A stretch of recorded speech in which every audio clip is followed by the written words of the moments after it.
Reading from the Big Book. If he is not interested in your solution, if he expects you to act only as a banker for his financial difficulties or a nurse for his sprees, you may have to drop him until he changes his mind.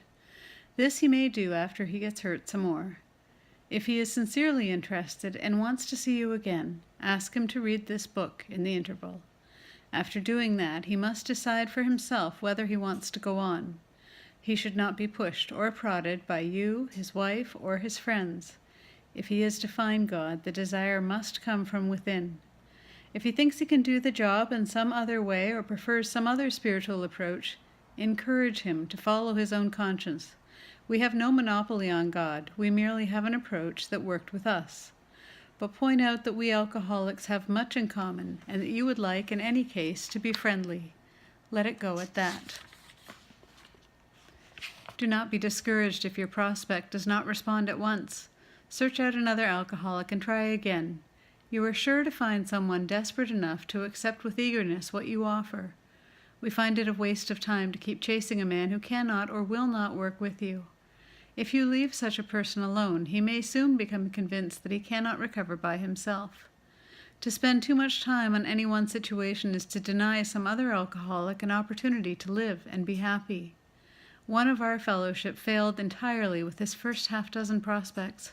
He often says that if he had continued to work on them, he might have deprived many others, who have since recovered, of their chance. Suppose now you are making your second visit to a man. He has read this volume and says he is prepared to go through with the 12 steps of the program of recovery. Having had the experience yourself, you can give him much practical advice. Let him know that you are available if he wishes to make a decision and tell his story, but do not insist upon it if he prefers to consult someone else. He may be broke and homeless. If he is, you might try to help him about getting a job or give him a little financial assistance. But you should not deprive your family or creditors of money they should have. Perhaps you will want to take the man into your home for a few days, but be sure you use discretion. Be certain he will be welcomed by your family and that he is not trying to impose upon you for money, connections, or shelter. Permit that and you only harm him. You will be willing to make it possible for him to be insincere. You may be aiding in his destruction rather than in his recovery. Never avoid these responsibilities, but be sure you are doing the right thing if you assume them. Helping others is the foundation stone of your recovery. A kindly act once in a while isn't enough. You have to act the Good Samaritan every day if need be.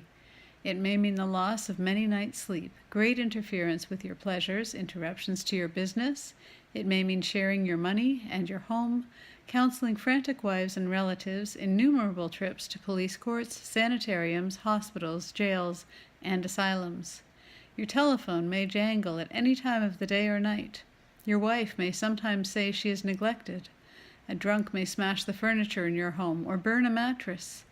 You may have to fight with him if he is violent. Sometimes you will have to call a doctor or administer sedatives under his direction.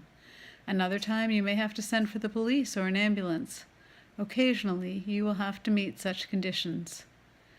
We seldom allow an alcoholic to live in our homes for a long time. It is not good for him, and it sometimes creates serious complications in a family.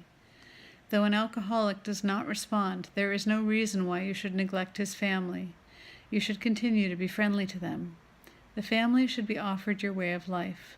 Should they accept and practice spiritual principles, there is a much better chance that the head of the family will recover. And even though he continues to drink, the family will find life more bearable.